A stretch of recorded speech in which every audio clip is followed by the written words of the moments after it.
So I thought I was ready to cut into this muslin, but baby, I had to humble myself real quick. We're adjusting the pattern today because this waist, she said we're not 2015 skinny anymore. Starting with a few tools I always keep close, my clear ruler, blue chalk, and a hip curve because we're not doing boxy seams.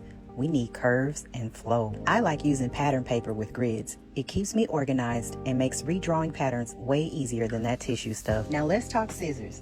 These are my expensive shears, only for fabric. Same with these gold ginghams. Don't touch paper with these. Just use regular Fisker scissors for pattern work, and I'll link this in my Amazon storefront. You can check my bio. Once I've got everything laid out and ready, thumbs up. Let's get into it. So I started with adjusting the midriff. I had to add 1.625 inches to the back piece and move the front piece away from the fold. But I instantly marked the wrong side and had to erase it. Child, it was given if Johnny had 5 apples. I was also multitasking. I had some boutique stuff to finish up, so I kept my tablet nearby while I worked. Now back to business.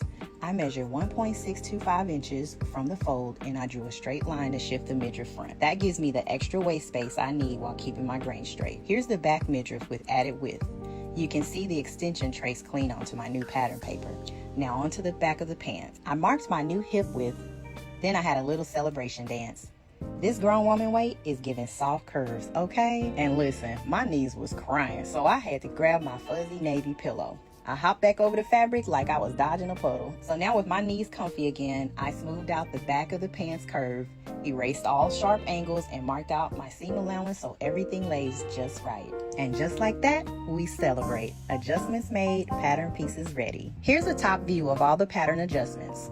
I'm not doing any cutting today. This was all about getting the fit just right before touching the fabric. Thanks for hanging out in the studio with me. Part 6 is coming up next, and we're finally cutting into the muslin. Cheers to soft curves and sewing smarter, not tighter.